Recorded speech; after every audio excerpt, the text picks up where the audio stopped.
ॐ वसुदेव सुतं देवं कंसचाणूरमर्दनं देवकी परमानन्दम् कृष्णं वन्दे जगद्गुरुं मूकं करोति वाचालं पङ्गुं लङ्घयते गिरिं यत्कृपातमहं वन्दे परमानन्दमाधवम् शङ्करं शङ्कराचार्यं केशवं बादरायणं सूत्रभाष्य कृतौ वन्दे भगवन्तौ पुनः पुनः। ईश्वरो गुरुरात्मेति मूर्तिभेद विभागिने व्योमवद्व्याप्तदेहाय दक्षिणामूर्तये नमः। ॐ शान्तिः शान्तिः शान्तिः। तत्व जिज्ञासु सज्जनों, भगवत कृपाथी प्रातःकालीन स्वाध्याय क्रमમાં શ્રીમદ ભગવદ્ ગીતાના શાંકર ભાષ્ય સહિત વિચાર ક્રમમાં કર્મયોગ નામક તૃતીય અધ્યાયના 18મા શ્લોકનો આપણે વિચાર કરી ચૂક્યા। 18મા શ્લોકમાં ભગવાન શ્રી કૃષ્ણે કહ્યું કે જે આત્મવિદ છે એને માટે કોઈ કર્તવ્ય કર્મ શેષ રહેતો નથી।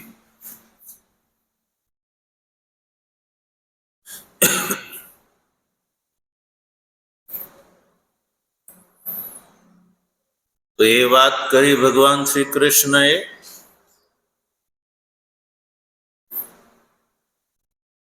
આજે આપણે 19મા શ્લોકનો વિચાર કરીશું। 19મા શ્લોકનું બીજ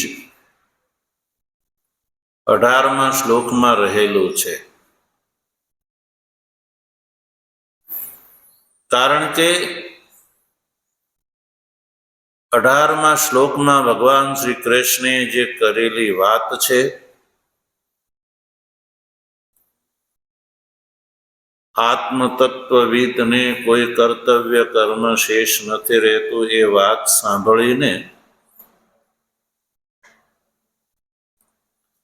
અર્જુનના મનમાં એવો પ્રશ્ન ઉભો થયો કે ભગવાન, તો મારે પણ તત્વજ્ઞાનનો આશ્રય કરીને કર્મ છોડી દેવા જોઈએ? એવા અર્જુનના મતની આશંકા કરીને 19મા શ્લોકમાં ભગવાન શ્રી કૃષ્ણ અર્જુનને કહે છે કે તારે તો કર્મનું અનુષ્ઠાન કરવાનું છે.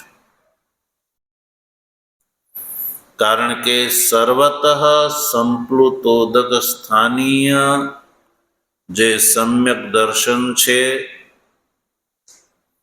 એ સમ્યક દર્શનમાં ન ત્વમ વર્તશે, એ કોટીએ તું પહોંચ્યો નથી. એટલે તસ્માત એ અસ્માતની અપેક્ષા રાખે છે. એટલે જે કારણે તું હજી કર્મનો જ અધિકારી છો, એટલે ભગવાન શ્રી કૃષ્ણ અર્જુનને 19મા શ્લોકમાં કર્માનુષ્ઠાન કરવાનું કહે છે. તો ભાષ્યકાર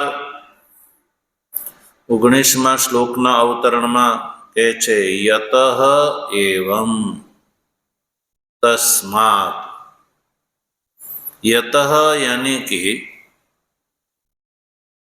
જ્યાં સુધી સમ્યક જ્ઞાન નિષ્ઠાની પ્રાપ્તિ ન થાય ત્યાં સુધી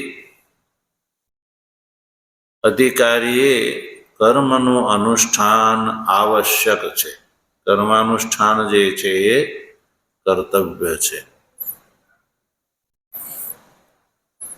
યતઃ એટલે તસ્માત યાની જ્ઞાન નિષ્ઠાથી તું રહિત હોવાના કારણે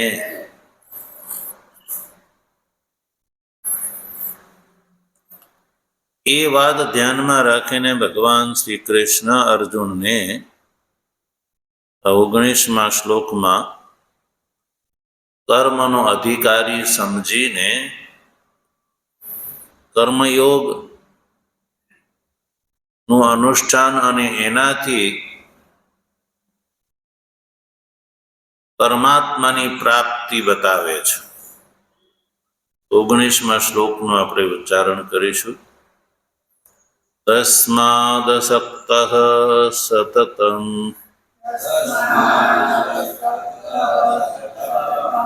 કાર્યં કર્મ સમાચર.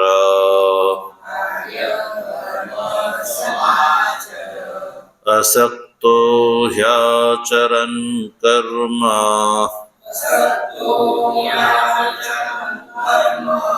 પરમાપ્નોતિ પુરુષઃ.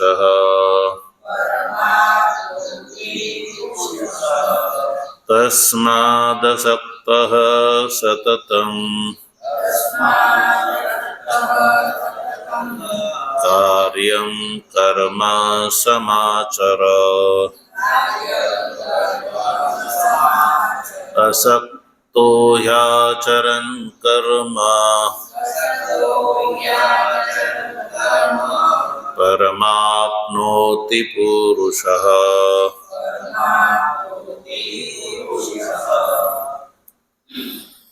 સંધિ વિગ્રહ જો તસ્માદસક્તઃ એ પદ છે એમાં બે શબ્દ છૂટા પડશે, તસ્માત અને અસક્તઃ. સતતં કાર્યં કર્મ સમાચર. અસક્તઃ પછી આચરણ જે છે એમાં બે શબ્દ છૂટા પડશે, હિ અને આચરણ. કર્મ પછી પરમાપ્નોતિ જે છે એમાં બે શબ્દ છૂટા પડશે, પરમ અને આપનોતિ. પછી પુરુષ.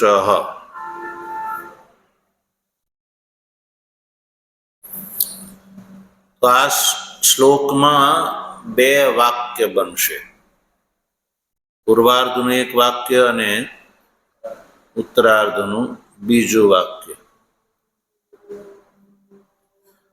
પૂર્વાર્ધનું વાક્ય જો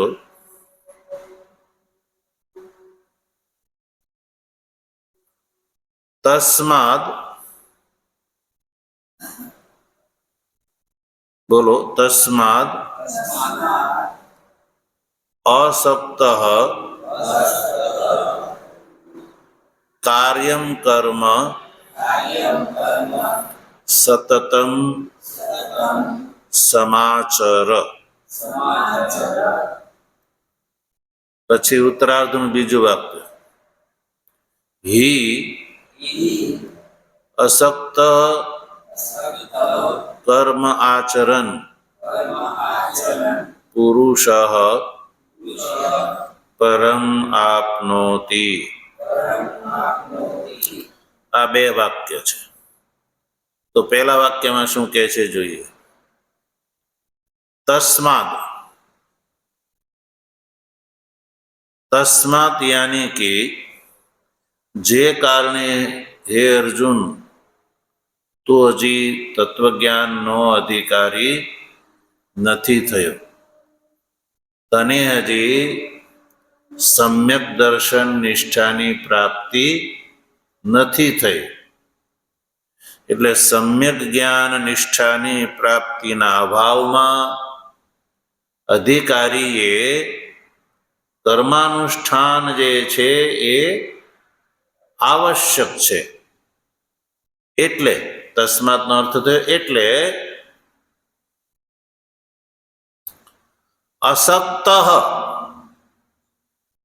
અસક્ત થઈને કર્માનુષ્ઠાન કેવી રીતે કરવાનું એ બતાવે છે. અસક્ત થઈને એટલે કે સંગ વર્જિત થઈને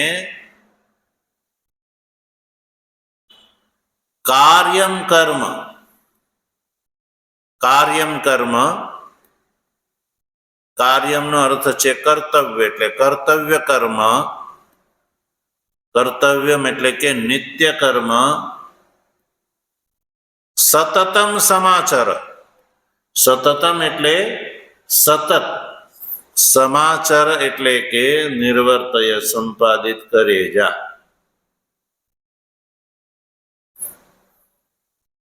અસક્તનો અર્થ કર્યો સંગ વર્જિત થઈને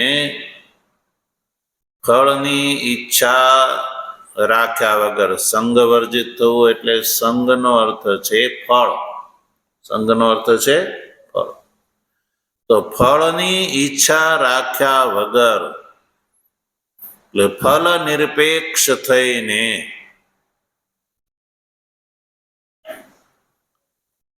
કાર્યમ કર્મ એટલે કર્તવ્ય કર્મ. કર્તવ્ય કર્મથી પણ સજ્જનો અહીંયા અભિપ્રાય છે નિત્ય કર્મ. એવા કર્મ નિત્ય કર્મ.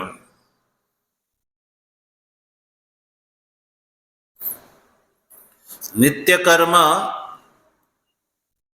નું અનુષ્ઠાન હે અર્જુન તો સતતમ એટલે સર્વદા, સમાચર એટલે સમ્યક પ્રકારથી તું એનું સંપાદન કરે જા. નિર્વર્તય એટલે અનુષ્ઠાન કરે જા.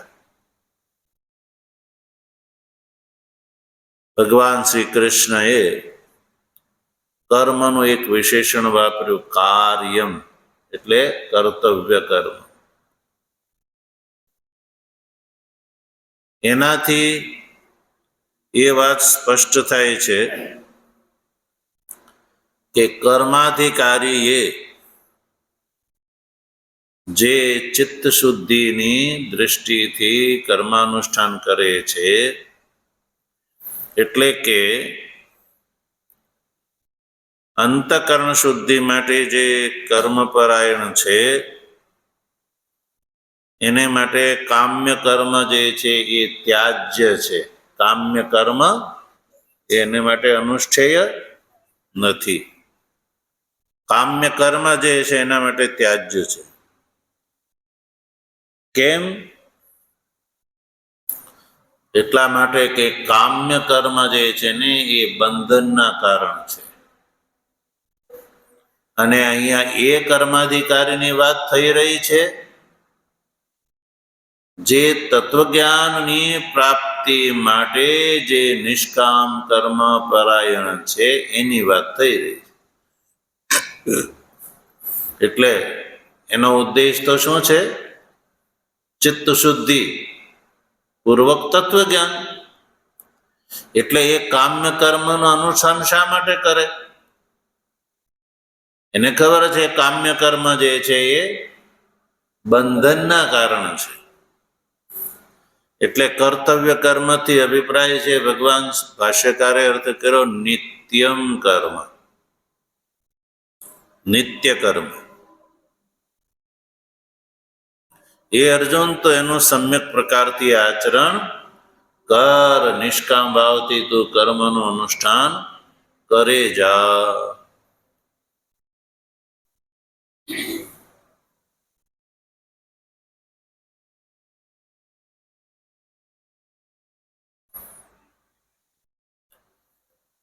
તો ભાઈ જેને મોક્ષની જ અપેક્ષા છે, જેને મોક્ષની અપેક્ષા છે,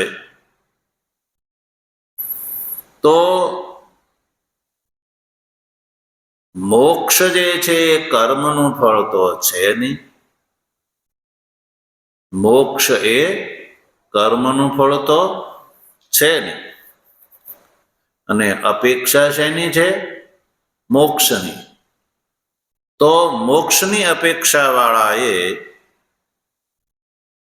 જેનું ફળ મોક્ષ નથી એવા કર્મ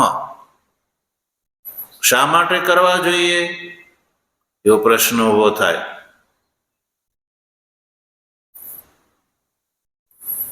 તો એના ઉત્તરમાં આ શ્લોકના ઉત્તરાર્ધમાં ભગવાન શ્રી કૃષ્ણ અર્જુનને કહે છે કે મોક્ષની અપેક્ષા વાળાએ પણ કર્મ એટલા માટે કર્તવ્ય છે કે યદ્યપિ કર્મનું ફળ સાક્ષાત મોક્ષ નથી. ભગવાન કહે છે કે હું એવું નથી કહેતો કે મોક્ષ એ કર્મનું ફળ છે, પણ કર્મથી શું થાય છે? ચિત્ત શુદ્ધિ થાય છે. અને ચિત્ત શુદ્ધિ થયેલા વ્યક્તિને જ જ્ઞાન યોગની પ્રાપ્તિ થાય છે. એટલે સાધનના રૂપમાં નિષ્કામ કર્મયોગ જે છે એ ભલે એનું ફળ મોક્ષ, સાક્ષાત એનું ફળ મોક્ષ ન હોય છતાં પણ નિષ્કામ ભાવથી કર્મયોગનું અનુષ્ઠાન કર્તવ્ય છે. એ વાતથી ભગવાન કહે છે જો હિ યાની એટલા માટે. હિનો અર્થ કરો યસ્માત. યસ્માત એટલે એટલા માટે કે અસક્ત આચરણ કર્મ પુરુષ પરમ આપનોતિ. અસક્ત એટલે કે સંગથી વર્જિત થઈને. અસક્તનો અર્થ છે સંગ વર્જિત. ભગવાન શ્રી કૃષ્ણએ અસક્ત શબ્દનો પ્રયોગ પૂર્વાર્ધમાં અને ઉત્તરાર્ધમાં 2 વાર કર્યો છે. તો બંને જગ્યાએ અસક્ત શબ્દનો અર્થ એક જ છે, સંગવર્જિત જ છે. એટલે અસક્ત હિ મને એટલા માટે કે અસક્ત સમાચરણ. અસક્ત એટલે સંગથી વર્જિત થઈને કર્મ આચરણ, કર્મનું આચરણ કરવાથી, એટલે કે ઈશ્વરાર્થ. અસક્તનો અર્થ થયો ઈશ્વરાર્થ, એટલે ઈશ્વરાર્પણ બુદ્ધિથી, નિષ્કામ ભાવથી. ઈશ્વરાર્થમ એટલે ઈશ્વર માટે. કર્મ કુર્વન, કર્મ કરતા કરતા પરમ આપનોતિ. પરમ થી અભિપ્રાય છે મોક્ષમ. પુરુષ પરમ આપનોતિ. પુરુષ એટલે અધિકારી પુરુષ. પુરુષ શબ્દ જે છે અહીંયા કર્માધિકારી માટે પ્રયોગ છે. કર્મનો અધિકારી એ પરમ એટલે મોક્ષને પ્રાપ્ત કરી લે છે, પણ સીધા કર્મના ફળ સ્વરૂપે નહીં. કર્મનું ફળ છે સત્વ શુદ્ધિ. એટલે ભાષ્યકારે આગળ સ્પષ્ટ કર્યું જો સત્વશુદ્ધિ દ્વારેણ, કારણ કે વેદાંતનો એ સિદ્ધાંત છે કે જ્ઞાનાદ એવ કૈવલ્યમ, કૈવલ્યની પ્રાપ્તિ તો જ્ઞાનથી સંભવ છે, એ સિદ્ધાંત છે. કર્મથી મોક્ષ એટલે એવું ભગવાન અહીંયા નથી કહેતા. એટલે અહીંયા કોઈ એવું ભ્રાંતિથી સમજી ન લે, એટલે ભાષ્યકારે સ્પષ્ટ કર્યું સત્વ શુદ્ધિ દ્વારેણ ઇત્યર્થ. સત્વ શુદ્ધિ દ્વારા, શેના દ્વારા? સત્વ શુદ્ધિ દ્વારા, એટલે અસક્ત કર્માચરણ, એટલે કે ઈશ્વરાર્પણ બુદ્ધિથી કર્મનું આચરણ કરવાથી સત્વ શુદ્ધિ થાય છે. સત્વ શુદ્ધિ થયા પછી સર્વ કર્મનો સંન્યાસ, અને સર્વ કર્મના સંન્યાસ પછી ગીતા, ઉપનિષદ અને બ્રહ્મસૂત્ર ત્રણેયનું શ્રવણાદિ, શ્રવણ, મનન અને નિધિધ્યાસન, એ દ્વારા આ જે ગીતા, ઉપનિષદ અને બ્રહ્મસૂત્ર જે છે એ જે પ્રમાણભૂત ગ્રંથો છે, જેમાં આ જીવનું બ્રહ્મરૂપથી વર્ણન છે. શેનું? જીવનું બ્રહ્મરૂપથી કથન કરેલું છે. જીવભાવ તો વ્યાવહારિક છે, વસ્તુતઃ તો પારમાર્થિક દ્રષ્ટિએ એ બ્રહ્મ છે.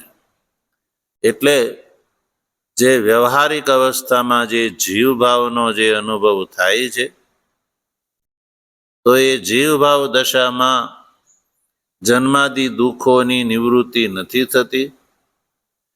એટલે જન્માદિ દુઃખોની નિવૃત્તિ જીવનો બ્રહ્મરૂપથી અનુભવ ન થાય ત્યાં સુધી એ દુઃખો દૂર નથી થતા. એટલે આ જે ઉપનિષદો છે, ગીતા છે અને બ્રહ્મસૂત્ર છે, એમાં જીવનું બ્રહ્મરૂપથી વર્ણન જોવા મળે છે કે આ જીવ જીવ નથી પણ બ્રહ્મ છે. તો સજ્જનો, એ શાસ્ત્રોના અધ્યયનથી જ એ ખબર પડે ને કે આ જીવ જીવ નહીં પણ બ્રહ્મ છે. એટલે સર્વકર્મનો સંન્યાસ પછી સંન્યાસીના માટે આ વેદાંતના શ્રવણાદિ સાધન જ એકમાત્ર શેષ રહે છે, બીજું કાંઈ નહીં. એટલે વેદાંતનું શ્રવણાદિ કરે, શ્રવણ છે મનન અને નિધિધ્યાસન પૂર્વક શ્રવણ કરે, તો અધિકારીને એ સાક્ષાત અનુભવ થાય છે કે હું જીવ નહીં પણ હું બ્રહ્મરૂપ છું. એવા પ્રકારનો અનુભવ થવો એને જ પરમ આપનોતી ફળ કયું કહેવાય, પરમની પ્રાપ્તિ. તો પરમનો અર્થ છે અહીંયા મોક્ષ.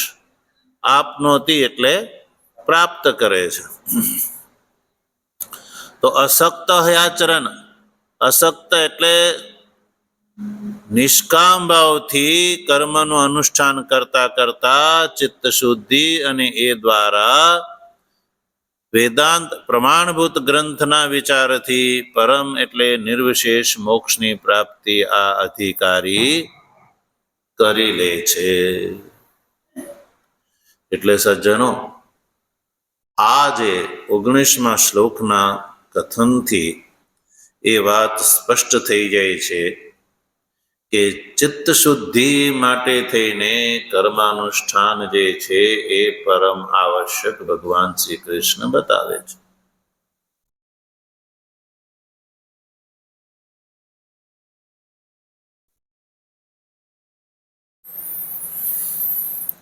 તો આ રીતે આપણે 19મા શ્લોકનો વિચાર આપણે કર્યો. એમાં કોઈ વિશેષ ભાષ્ય છે નહીં. 20મા શ્લોકની અંદર પ્રવેશ કરીએ.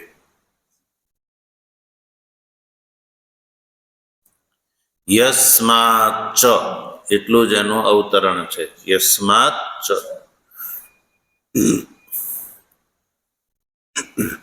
યસ્માચ્ચ મને યતઃ એવં તસ્માત.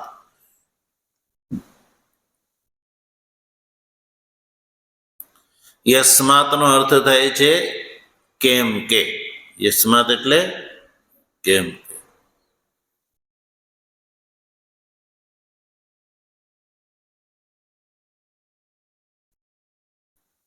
તો યસ્માત ચ એટલે જે કારણે જનકાદિ કર્મથી જ સંસિદ્ધિને પ્રાપ્ત થયેલા છે. એટલે આગળ હવે તસ્માત જોડી દો. તસ્માત ત્વમપી કર્મ કર્તુમ અર્હસી, એવું આખું વાક્ય બનશે. યસ્માત ચ, એમાં છ એટલા માટે જોડેલો છે કે પૂર્વ શ્લોકમાં કર્માનુષ્ઠાન આવશ્યક છે, એમાં એક હેતુ બતાવ્યો અર્જુનને માટે. પૂર્વ એટલે 19મા શ્લોકમાં ભગવાન શ્રી કૃષ્ણે અર્જુનને કહ્યું કે હે અર્જુન, નિષ્કામ કર્મ દ્વારા જ મોક્ષની પ્રાપ્તિ થાય છે, એટલા માટે પણ કર્માનુષ્ઠાન આવશ્યક છે.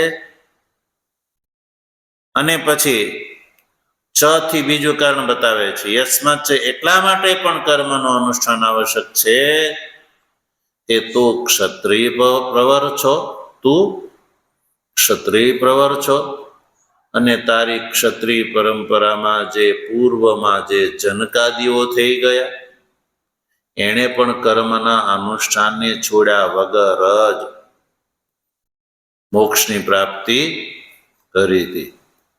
એણે પણ કર્માનુષ્ઠાનનો ત્યાગ નહોતો કર્યો. કર્માનુષ્ઠાનના માધ્યમથી ચિત્તશુદ્ધિ, તદંતર જ્ઞાનની પ્રાપ્તિ જનકાદિઓએ પણ કરી છે. એટલે આ તારા પૂર્વજો છે ક્ષત્રિય હોવાના કારણે, તો જનકાદિના માર્ગનું પણ તારે અનુસરણ કરવું જોઈએ. એટલે અર્જુનની કર્માનુષ્ઠાનની અંદર રુચિ થાય. એટલે યસ્માચ્ચ કરીને હેત્વંતર બતાવે છે, અન્ય હેતુ બતાવે છે.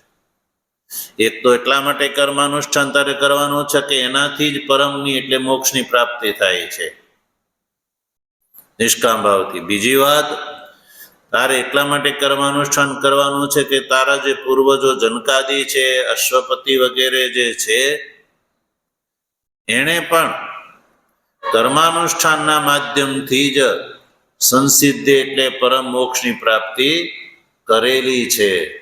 એટલે એ જોઈને પણ તારે કર્મનું અનુષ્ઠાન કર્તવ્ય છે, કર્મ ત્યાજ્ય નથી. ક્યાં સુધી? પણ ચિત્તની શુદ્ધિ સુધી, એમ સમજવાનું.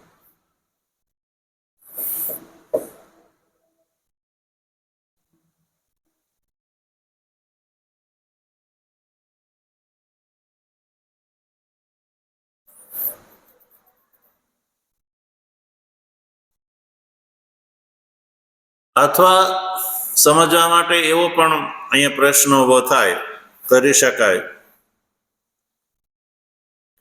કે ભગવાન શ્રી કૃષ્ણએ 19મા શ્લોકમાં કહ્યું અસક્તો હ્યાચરણ કર્મ પરમાત્મોતિ પુરુષ, એ કહ્યું ભગવાને. નિષ્કામ ભાવથી કર્મનું અનુષ્ઠાન કરવાથી પરમ મોક્ષની પ્રાપ્તિ થાય છે, એ ભગવાને 19મા શ્લોકમાં વાત કરી. તો એમાં અર્જુનના મનમાં એવો પ્રશ્ન ઉભો થાય કે ભગવાન, આ રીતે તમારા કયા પ્રમાણે સંગ વર્જિત થઈને ઈશ્વરાર્પણ બુદ્ધિથી કર્માનુષ્ઠાન કરવાથી પરમ મોક્ષની પ્રાપ્તિ થાય છે, એમાં પ્રમાણ શું? આવો પ્રશ્ન અર્જુનના મનમાં ઉભો થાય. તત્ર કિમ પ્રમાણ? એવી શંકાને ધ્યાનમાં રાખીને માનો ભગવાન એવું કહી રહ્યા હોય કે જનકાદિ જ પ્રમાણ છે. કોણ? જનકાદિ એ જ પ્રમાણ છે. જનકાદિ જે છે એ કર્મનું અનુષ્ઠાન કરતા કરતા જ એણે સંસિદ્ધિને પ્રાપ્ત કરી છે, એ પણ વાત બેસી જાય છે. અથવા એ પણ થાય કે ભગવાન શ્રી કૃષ્ણ અર્જુનને કહે છે કે હે અર્જુન, યદ્યપિ તું જીતેન્દ્રિય છો, વિવેકી છો, તું જીતેન્દ્રિય છો અને વિવેકી છો, શ્રવણાદિથી આ જે બ્રહ્મની અંદર નિષ્ઠા જે છે એ તું કરી શકવા માટે સમર્થ છો, તું કરી શકીશ. અજસ્ર અને નિરંતર બ્રહ્મની અંદર નિષ્ઠા તને પ્રાપ્ત થઈ શકે, તું જીતેન્દ્રિય અને વિવેકી છો એટલા માટે. તો પણ તું ક્ષત્રિય હોવાના નાતે, ક્ષત્રિય હોવાના નાતે તારા માટે વિહિત કર્મનો અનુષ્ઠાન એ જ શ્રેયસ્કર છે. ક્ષત્રિય હોવાના નાતે વિહિતમ કર્મ ન ત્યાજ્યમ, વિહિત કર્મનો ત્યાગ તારે કરવો જોઈએ નહીં. આ વાતને ધ્યાનમાં રાખીને ભગવાન જનકાદિનું દ્રષ્ટાંત બતાવે છે, યસ્માચ્છ કરીને.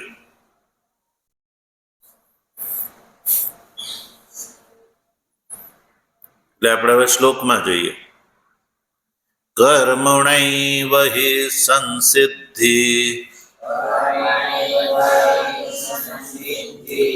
મા સ્થિતા જનકાદયઃ લોક સંગ્રહમેવાપી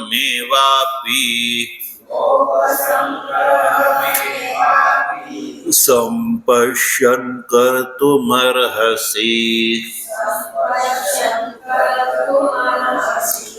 કર્મણૈવ હિ સંસિદ્ધિ મા સ્થિતા જનકાદયઃ લોક સંગ્રહમેવાપી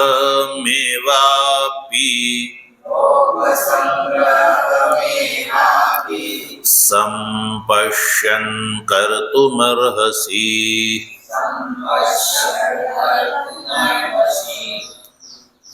સંધિ વિગ્રહ જોઈ લો.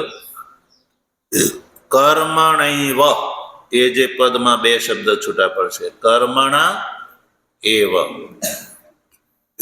હિ પછી સંસિદ્ધિ માં સ્થિતા, એમાં બે શબ્દ છૂટા પડશે, સંસિદ્ધિમ અને આસ્થિતા. જનકાદય એ સ્વતંત્ર પદ છે. લોક સંગ્રહ મેવાપી, એમાં ત્રણ પદ છૂટા પડશે, લોક સંગ્રહમ એવ અને અપી. સંપશ્યન પછી કર્તુમર્હસી, એમાં બે શબ્દ છૂટા પડશે, કર્તુમ અને અર્હસી. તો જોઈએ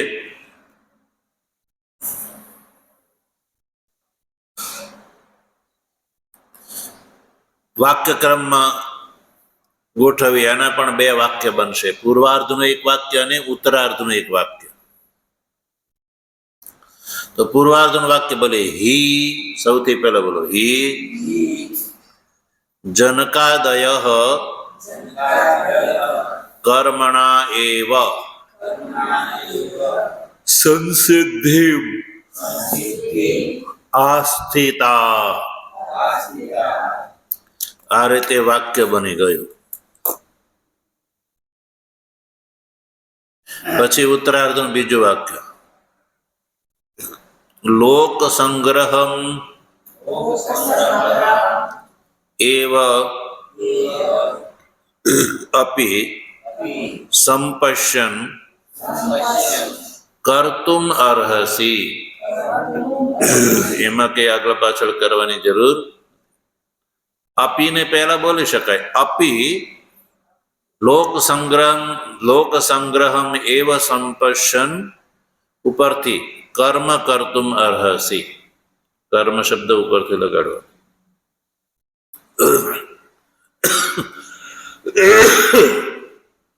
તો પૂર્વાર્ધનું વાક્ય જો, ભગવાન શ્રી કૃષ્ણ અર્જુનને કહે છે કે હે અર્જુન,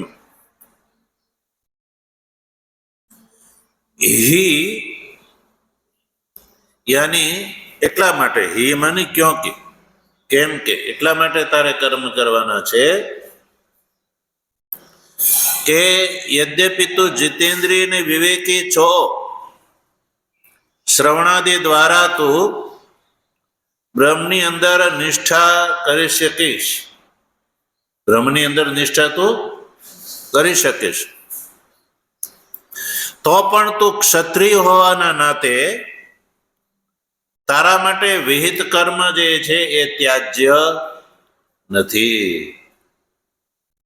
ભગવાનનો અભિપ્રાય અહીંયા એવો છે કે તું જીતેન્દ્રિય અને વિવેકી છો એટલે તું કર્મનું અનુષ્ઠાન છોડી અને બ્રહ્મનિષ્ઠાની પ્રાપ્તિ તું કરી શકીશ. તું કરી શકીશ, છતાં પણ તારા માટે કર્મ જે છે એ ત્યાજ્ય નથી.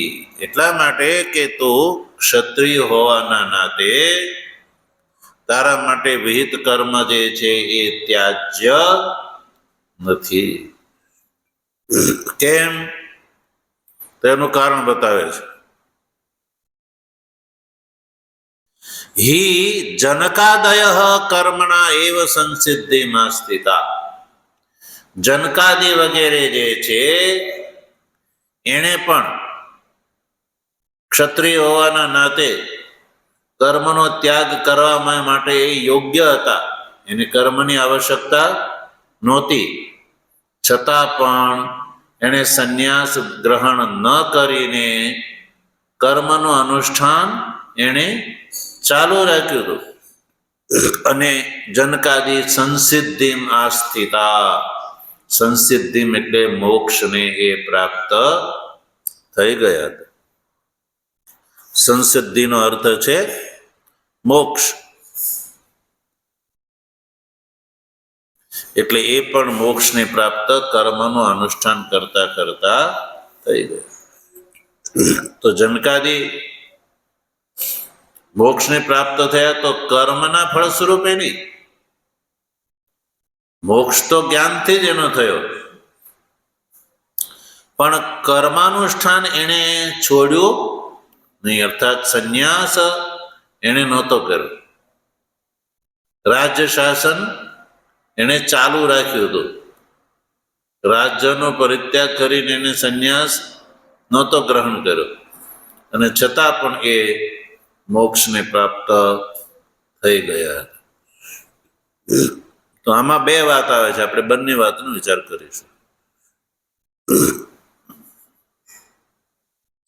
એટલે હે અર્જુન, તું પણ ક્ષત્રિય પ્રવર છો, એટલે તું જનકાદિને ધ્યાનમાં રાખીને, જનકાદિનું અનુસરણ કરીને તું કર્મનું અનુષ્ઠાન છોડીને અત્યારે પણ તું વિવેકીને જીતેન્દ્રિય હોવાના કારણે તારી બ્રહ્મની અંદર નિષ્ઠા થઈ જશે, છતાં પણ તું ક્ષત્રિય હોવાના નાતે તારે કર્મનો ત્યાગ કરવાનો નથી. જનકાદિની જેમ તારે પણ કર્મનું અનુષ્ઠાન કરતા કરતા જ મોક્ષની પ્રાપ્તિ કરવાની.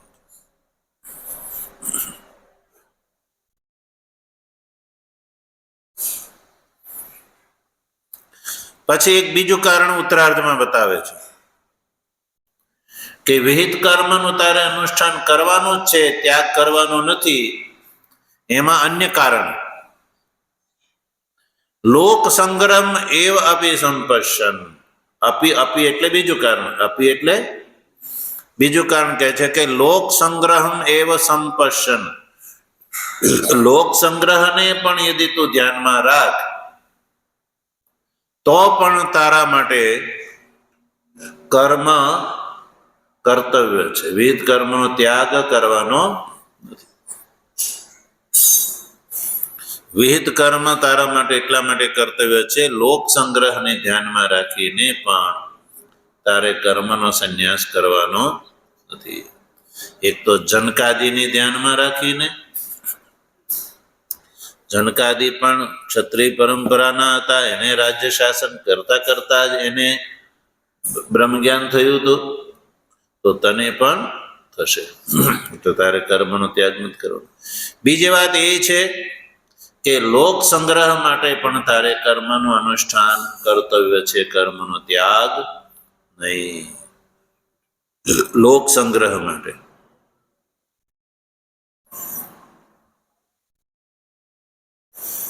લોક સંગ્રહ શું છે? લોક સંગ્રહ સજ્જનો, એકે લોક સંગ્રહનો અર્થ છે લોકેન સ્વાચારમ સંગ્રહયિતુમ. લોકોની અંદર પોતાનો જે આચાર છે એનો સંગ્રહ થાય એને કહેવામાં આવે લોક સંગ્રહ. સમજાણું?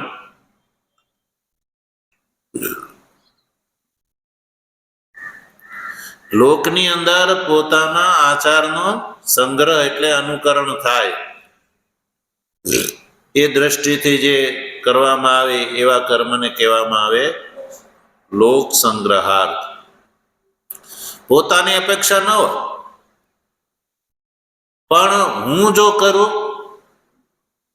તો મારી જે પ્રજા છે એ બધા કરશે, કે ભાઈ રાજા કરે છે તો આપણે પણ કરવા જોઈએ. એટલે લોકોની અંદર પોતાના આચારનો સંગ્રહ થાય, લોકોની પણ કર્મની પ્રત્યે નિષ્ઠા થાય, એને કહેવામાં આવે છે લોક સંગ્રહ. એટલે લોક સંગ્રહ માટે પણ અર્જુન તારે કર્મ કર્તવ્ય છે. અર્થાત કે લોક જે છે એ ઉન્માર્ગની અંદર પ્રવૃત્તિ ન કરે, એ નિવારણ કરવા માટે જે કરવામાં આવતા કર્મને કહેવામાં આવે લોક સંગ્રહ. નહીં તો જનકાદી છે, જનકાદી રાજ્ય શાસનનો ત્યાગ કરીને જંગલમાં જઈને રહી શકે, છતાં જનકાદીએ રાજ્ય શાસન કર્યું. અને જો ઘણીવાર એવું બને કે માનો જનકાદી રાજ્ય શાસન છોડીને જંગલમાં જઈને વાસ કર્યો હોત, તો જનકાદીની જે પ્રજા છે એ પણ એવું માને કે કર્મ જે છે એ કર્તવ્ય નથી, સંન્યાસ જ કરી લેવો જોઈએ. એટલે બધા સંન્યાસી થવા માટે, બધા કર્મનો ત્યાગ કરવા માટે. તો ભાઈ રાજા તો યોગ્ય છે એટલે એને સંન્યાસ કરી દીધો, પણ એની પાછળ પાછળ બીજા જે છે જે હજી યોગ્ય નથી એ પણ એનું અનુસરણ કરવા માંડે તો એને ઉન્માર્ગ પ્રવૃત્તિ કહેવામાં આવે. શું કહેવાય? ઉન્માર્ગ પ્રવૃત્તિ એટલે ઉલટી પ્રવૃત્તિ. એટલે કે લોકોની અંદર આ ઉન્માર્ગ પ્રવૃત્તિ ન ચાલુ થઈ જાય, એ ઉન્માર્ગ પ્રવૃત્તિ નું નિવારણ કરવા માટે, ઉન્માર્ગ પ્રવૃત્તિનું નિવારણ. ઉન્માર્ગ એટલે અધમ માર્ગ. લોકો અધોગતિના ભાગીદાર ન થાય, અનુકરણ કરવા માંડે તો શું થાય? યોગ્યતા છે નહીં અને કર્મનો ત્યાગ કરી દે. હવે જો ચિત્ત શુદ્ધિ નથી થઈ તો એ અધોગતિના ભાગીદાર થાય છે. એટલે એનું નિવારણ થાય લોકોની અંદર, એને કહેવામાં આવે લોક સંગ્રહ. એટલે એને પણ ધ્યાનમાં રાખીને હે અર્જુન તારે કર્મનું અનુષ્ઠાન કર્તવ્ય છે સજ્જન. તો આ રીતે આપણે સામાન્ય અર્થ સમજ્યા. આની અંદર જે વિશેષતા છે એ ભગવત કૃપાથી આગળ વિચાર કરીશું. ઓમ વસુદેવ સુતં દેવં